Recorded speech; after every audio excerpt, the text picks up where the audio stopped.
ओम नमः शिवाय। स्वागत है आप सभी का मेरे भक्ति भावना यूट्यूब चैनल पर। दोस्तों, आज मैं आपको श्रावण मास से संबंधित जानकारी दूंगा।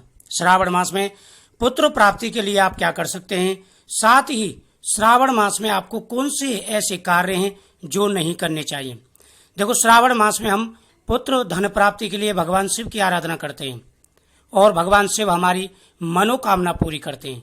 लेकिन अक्सर आपने देखा होगा कुछ कार्य ऐसे होते हैं जिनमें हमारी मनोकामना पूरी नहीं हो पाती, हर कार्य में रुकावटें आ जाती हैं, तो वह हमारी कोई ना कोई गलती के कारण ही ऐसा होता है। आप ऐसे कार्य ना करें जिससे पुत्र प्राप्ति में या धन प्राप्ति में रुकावट आए। लेकिन कुछ ऐसे कार्य हैं जो आपको भूल के भी नहीं करने चाहिए। दोस्तों, अगर आप इसी प्रकार की नई नई जानकारियां अपडेट पाना चाहते हैं तो मेरे चैनल को सब्सक्राइब जरूर करें, बगल में घंटी के बटन को जरूर दबाएं, जिससे मेरी हर वीडियो का नोटिफिकेशन आपके पास पहुंचेगा। श्रावण मास भगवान शिव का पवित्र महीना है और श्रावण मास में हम भगवान शिव की आराधना करते हैं। भगवान से प्रसन्न होकर के हमारी हर मनोकामना पूरी करते हैं। लेकिन कुछ ऐसे कार्य हैं जो आपको नहीं करने चाहिए। पुत्र प्राप्ति के लिए भगवान शिव की आराधना करें, शिवलिंग का पंचामृत से अभिषेक करें, साथ ही शिवलिंग पर बेलपत्र, भांग, धतूरा,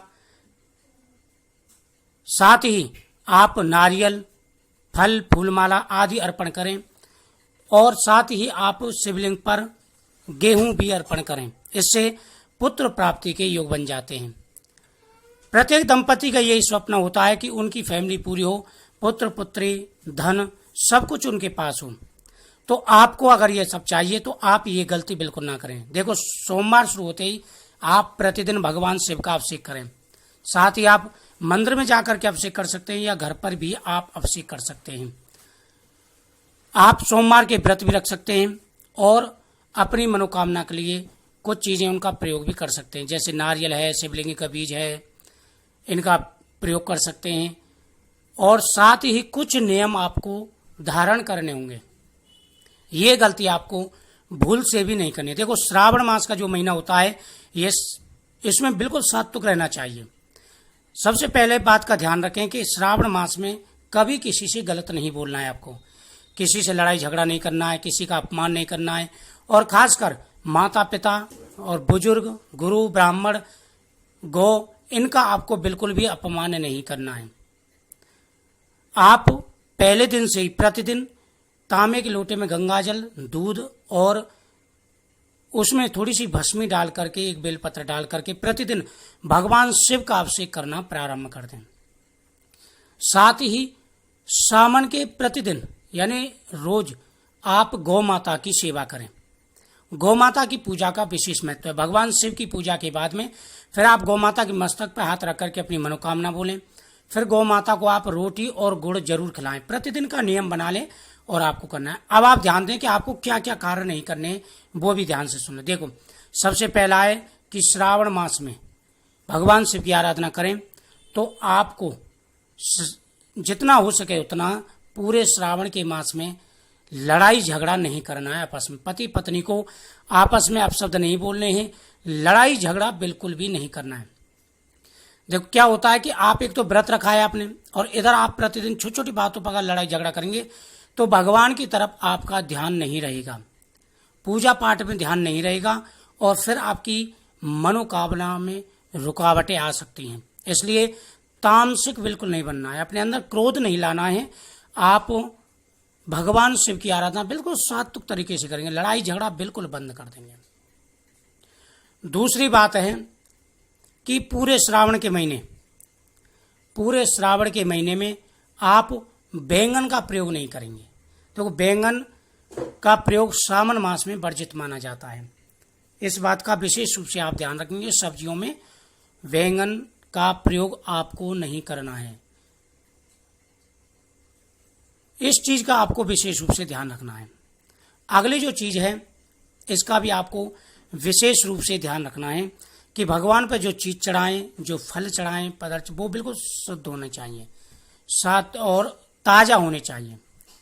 इस चीज का ध्यान रखें। बेलपत्र आप धोकर के दोबारा चढ़ा सकते हैं, लेकिन वह बिल्कुल ताजा होने चाहिए। श्रावण मास में खान पीन का भी विशेष रूप से आपको ध्यान रखना होगा। देखो, लड़ाई झगड़ा नहीं करना, ये बात मैंने आपको पहले ही बोला है। गृहस्थ जीवन में जितनी खुशहाली रहेगी उतना ही अच्छा है। दूसरा, आपको बैंगन का प्रयोग नहीं करना है। तीसरा, किसी का अपमान नहीं करना है, इस बात का विशेष रूप से ध्यान रखें।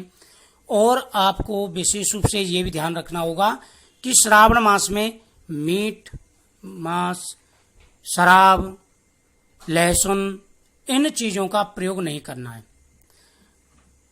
इन चीज़ों से आपको बिल्कुल दूर रहना है। बिल्कुल सात्विक भोजन करना है, सादा भोजन करिए, कोई परेशानी नहीं है। प्याज खप जाती है, कोई दोष नहीं है, आप गंगा जल पी सकते हैं, लेकिन लहसुन, मीट, मांस, दारू, इन चीज़ों से आपको दूर रहना है अगर आपको अपनी मनोकामना पूरी करनी है। तो इन चीज़ों का विशेष रूप से आपको ध्यान रखना है।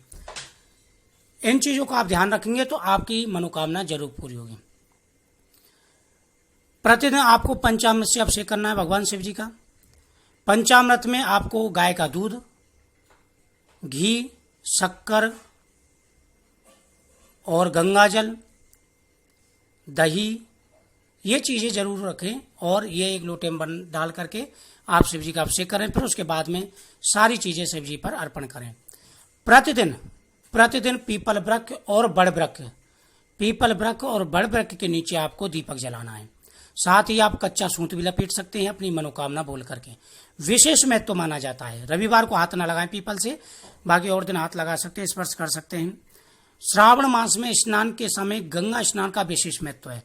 लोग गंगा स्नान करते जा करके, लेकिन आप घर पर ही गंगा स्नान कर सकते हैं।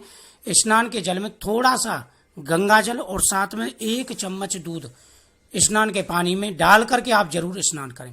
पहले आपने देखा होगा राजा महाराजा थे जिनका अभिषेक होता था तो दूध से स्नान कराते थे। तो इस दूध का स्नान विशेष शुभ माना जाता है। इससे हमारे ऊपर जो भी परेशानियां दूर हो जाती हैं। साथ ही प्रतिदिन बेलपत्र जरूर आपको चढ़ाना है और साथ ही बुधवार के दिन भगवान गणेश जी के सामने भी बेलपत्र आपको चढ़ाना है। भस्मी भगवान शिव पर अर्पण करेंगे तो उसमें से थोड़ी सी भस्मी आपको रख लेनी है और उसका प्रयोग आपको घर में करना है। टीके के रूप में आप करेंगे। साथ ही पति पत्नी दोनों उसमें से थोड़ी सी भस्मी लेकर के आप लगाएं। जो शिवलिंग पर आपने भस्मी चढ़ाई है उसमें से थोड़ी सी भस्मी निकाल के किसी डिब्बे में रख लें, उसमें और भस्मी मिला लें और इसका आपको टीका करना है। विशेष शुभ माना जाता है। साथ ही रुद्राक्ष भी पवित्र माना जाता है। रुद्राक्ष भी आप धारण कर सकते हैं। रुद्राक्ष धारण करने से मनोकामना पूरी होती है और शरीर की रक्षा होती है। विशेष शुभ माना जाता है। तो इन बातों का विशेष रूप से आपको ध्यान रखना है। अगर आप इन बातों का ध्यान रखेंगे तो भगवान की कृपा से आपकी मनोकामना पूरी होगी और आपकी आ रही सारी रुकावटें, सारी परेशानियां दूर हो जाएंगी। तो मुझे उम्मीद है आपको ये जानकारी बहुत ही अच्छी लगी होगी। तो इन बातों को आप ध्यान रखें। भगवान शिव आपकी मनोकामना जरूर पूरी करेंगे। पुत्र प्राप्ति में, धन प्राप्ति में कोई रुकावट नहीं आएगी इन बातों का ध्यान रखेंगे तो कमेंट में ओम नमः शिवाय जरूर रखें। और श्रावण मास का महीना शुरू होने वाला है। धूमधाम से और प्रेम से भगवान शिव जी का आह्वान करें। ओम नमः शिवाय।